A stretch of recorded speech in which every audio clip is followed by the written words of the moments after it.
Hi everybody, Tony here. Specifically though, Tony on your screen. I get to interact with you from wherever it is I actually am because of the internet. In a more immediate sense though, we're interacting right now because you can see and hear me. But there are plenty of other ways in which we experience our world. I'm talking of course about vision, hearing, smell, touch, and taste. You know, the ways in which we perceive the things around us. I'm sure you're all familiar with the concept of the five senses. But did you know that there are actually more than five senses? And that the extra ones are super important and useful too. Heck, you use your sixth sense practically all the time. So, what is the sixth sense? The one that seems to have missed the cutoff for being taught to elementary schoolers. It's not some kind of supernatural mental power or M. Night Shyamalan thriller. It's something you use every day to do a great number of things. Today, on Long Story Short, we're talking about your sixth sense, proprioception.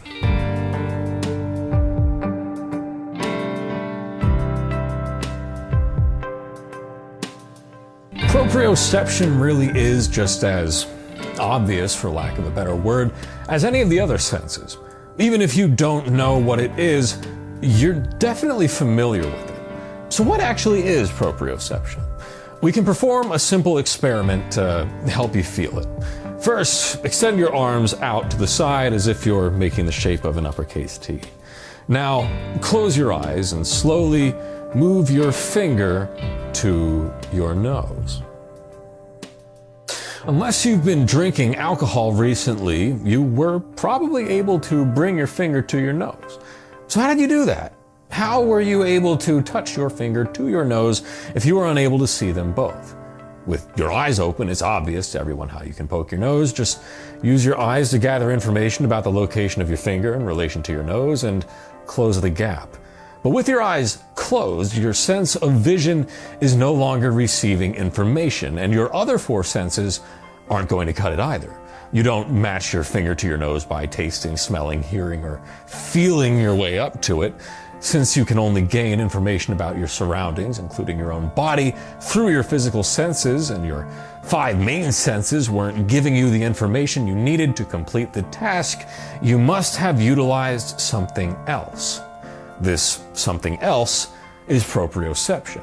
In short, it's your ability to relate the positions of your limbs to each other. It is entirely intuitive and automatic, with no conscious thought on your end. Your brain is constantly updating a map of the relative positions of your body parts in 3D space. In this experiment, you used the sense of perceiving where your finger was in relation to your nose to guide it there using precise, auto-corrected muscular contractions. Some people initially react with disbelief when they are told that there are more than five senses. That's totally understandable. After all, most people are so used to experiencing just five senses that trying to squeeze another one in there just doesn't seem possible. But I assure you that proprioception is a bona fide mode of sensing information. For the previous experiment, one might claim that you are just remembering where your finger is from where you saw it last and using that information to touch it to your nose. But here's the thing. If you were strictly using visual memory of your finger and nose to complete this task, things would get really tricky the second you move your finger from its starting position. This is because you've only got that one image stored in your visual memory. Then you close your eyes. When the finger changes position, you have no visual information which you can derive spatial estimates from. This is because your memory won't update in real time. That feeling of where your finger is that does update in real time, well, that's not your memory. That's proprioception. Okay, so if it really is its own thing, how exactly does proprioception work? Well, to answer that question, let's think for a moment about how our other senses work. The cause of all sensation is a change in the environment. As living creatures, we can detect various changes in the environment using specialized structures called sense organs. Sense organs are able to detect changes of a specific type. For example, your eyes detect changes in light, which are ultimately interpreted by your brain to form vision. Proprioception is no different. It has two major sense organs, muscle spindles and tendon organs. Muscle spindles are found in skeletal muscle, near the tendons that hold everything together. They're not spread out evenly though.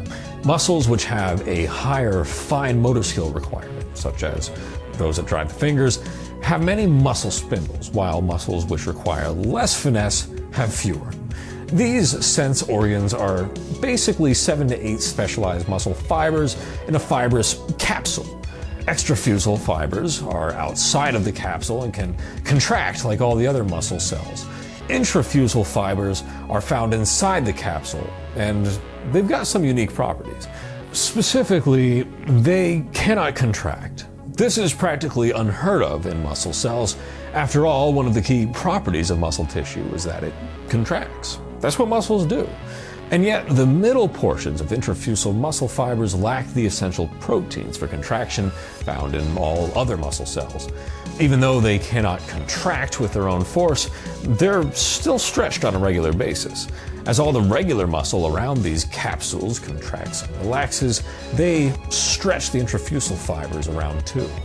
This stretching allows intrafusal muscle fibers to measure the characteristics of a contraction in relation to the muscle itself. They detect information including the length of the muscle and the rate of change of the length. Sensory nerve fiber tracts then transmit this information to the central nervous system, where a complete picture of the skeletal muscle system is then formed. Tendon organs, the other sense organs involved in proprioception, are located in tendons near the muscle. Contrast this with the location of muscle spindles, which are in the muscle near the tendon. Also known as Golgi tendon organs, or GTOs, they consist of loose collagen fibers, which form a net which envelopes the ends of a few nerve fibers. When the neighboring muscle is at rest, the collagen fibers are loose, so they do not stimulate the nerve fibers. However, when the muscle contracts, the force of the contraction causes the collagen net to tighten around the terminal end of the nerve fiber. This mechanical interaction stimulates the nerve to send an impulse to your brain. This supplies information about the tension generated by the force of the muscular contractions. Both muscle spindles and tendon organs send information to the brain, and that's where the magic happens, really. The anatomy of the brain is an incredibly dense topic, much like the topic of black holes during my recent video on the organization of the universe. If I really got into the gist, I guess, of how the brain works, I'd run out of room to discuss proprioception. You can expect to get anatomy videos in the future, though. It's cool stuff. At any rate, for the purposes of this video, just know that the brain is made up of many substructures, and that these substructures tend to specialize in different things. The cerebellum, one of these substructures, is the eventual end of the line for all of the proprioceptive information sent from every part of the body to the brain. It compiles all that muscle spindle and GTO data from across the body and interprets the signals to determine the specific positions and orientations of the limbs. Then it sends out commands to move them around based on that information. These commands have the combined effect of passively maintaining or changing whatever it is all your movable limbs are doing right now. This isn't just something that affects you when you're trying to move around with your eyes closed either. It manages a ton of your movement, even when you're not thinking about it. For example, somebody who is falling asleep might occasionally bob their head up and down. As their head begins to fall forward due to fatigue, the muscles on the back of their neck begin to stretch due to the applied tension. Muscle spindles detect this change in the muscle length and transmit this to the cerebellum.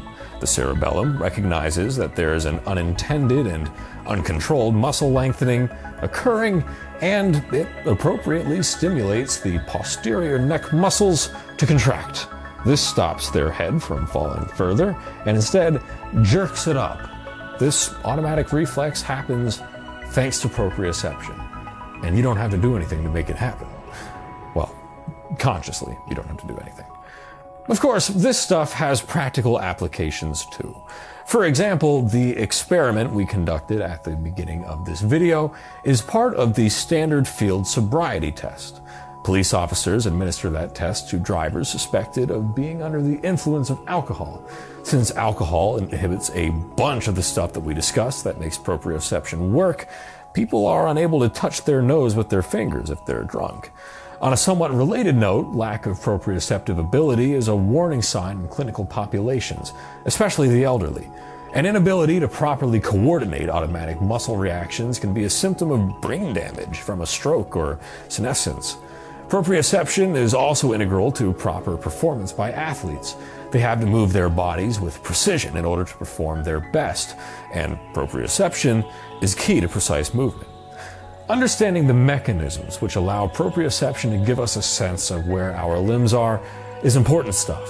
The science behind human life has everyday applications to every human on the planet. Unlocking the secrets of human anatomy and physiology allows us to gain new and relevant insights about how our bodies function. This, in turn, allows us to exert better control over our bodies. As humans, it's important that we are intimately familiar with our senses. The ability to sense change in our bodies and environments is one of the fundamental parts of being alive. So, we should make sure that our senses are all working properly. It's easy to determine when vision, hearing, or the other traditional senses fail. It's a bit more complicated to diagnose problems with proprioception, for example. Wrapping our heads around the anatomical basis for proprioception allows clinicians to figure out what's going wrong when people have problems with their coordination. So, as usual, what do you think? Should we be teaching about these 6 senses in school? What do you think some of your other lesser-known senses might be? After all, there's more than just 6. Let me know your thoughts in the comments below. And as always, thanks for watching. Hello everyone, hope y'all liked that shorter episode. We're going to be trying to stick to this sort of length. I know that shooting for something more around 10-15 minutes gave me way more time to pick stock footage and do like little animations and stuff like that. So we're sticking with it. Hopefully the extra couple of days between Thursday and Saturday while we made this transition weren't too grueling to wade through. And double hopefully you found this topic interesting. I know I do. It's we mentioned it a bunch of times, but the human body has way more than 5 senses. And because we experience them every day, a lot of stuff people just don't even notice, even though, again, this is stuff we rely on. Maybe we'll talk about more in the future. Anywho, thank you as usual for watching. We'll be back next week, as usual, with another episode of Long Story Short. Have a fantastic Thanksgiving if you're in the United States. Otherwise, have a fantastic week.